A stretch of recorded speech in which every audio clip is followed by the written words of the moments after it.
Hi,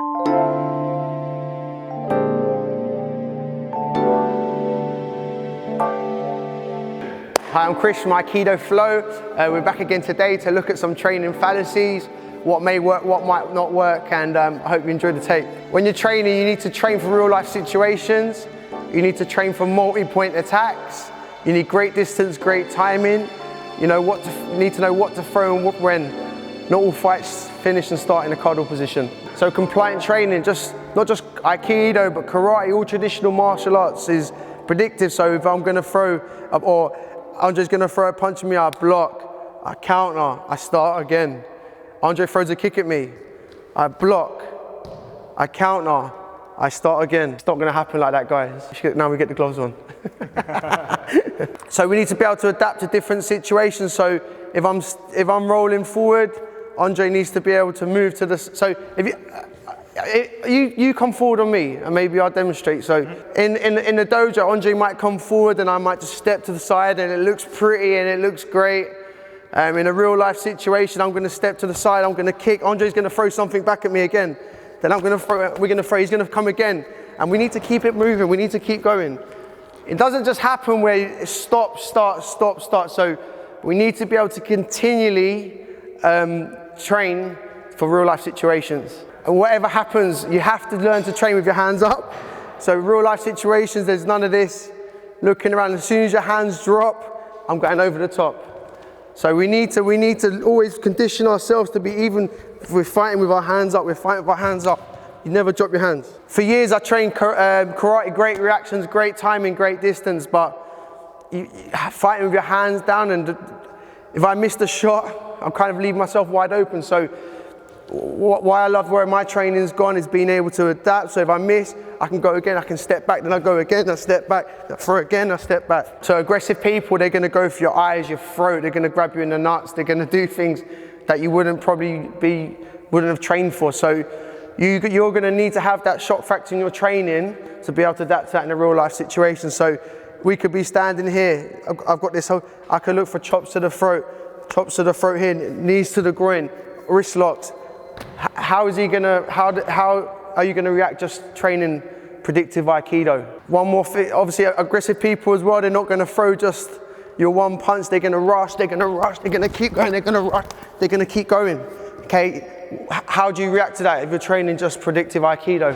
Aggressive people are gonna grab, they're gonna look to hold. So it's really important that we can, as we stay relaxed, but we can react to the situation. So if Andre grabs me, I don't freeze up and fight back. I just relax and look for my entry points. If you grab me, just relax and look for my entry points while keeping my hands up and keeping myself defended. It's important not to get into this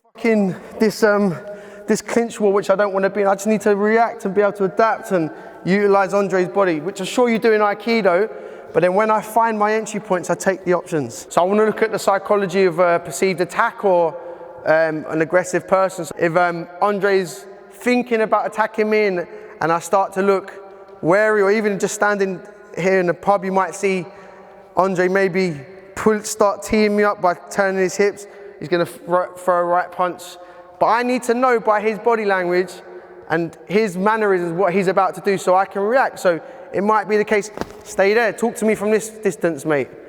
And he's already felt that I can react. What I don't want to do is try and talk passively to an aggressive person standing well within his right hand or his left hand. So it's important to look for the signs.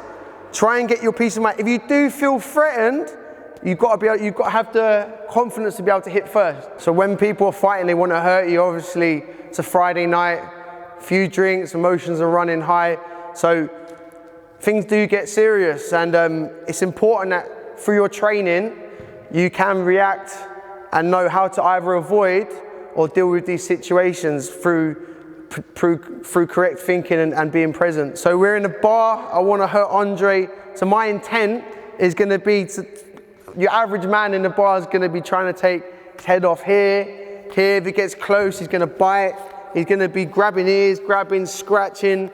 If I throw the punch, there you go, can he react? If I throw the punch, can he react? Can he move? Is he going to keep going? Are you training this way? Or are you simply training for an evasive movement, where you're going to get hit with one of them. Peace and love ethos is great.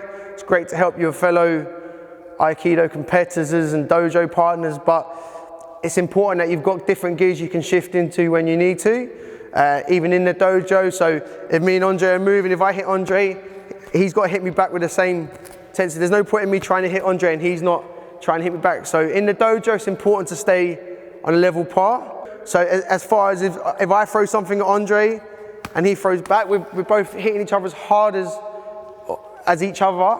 We're testing each other's limits, not just moving for the sake of moving. So you Aikido guys are going to get hurt unless you learn to adapt your training to cater for real life situations, unless you're pushing each other in the gyms and you're generally training smarter.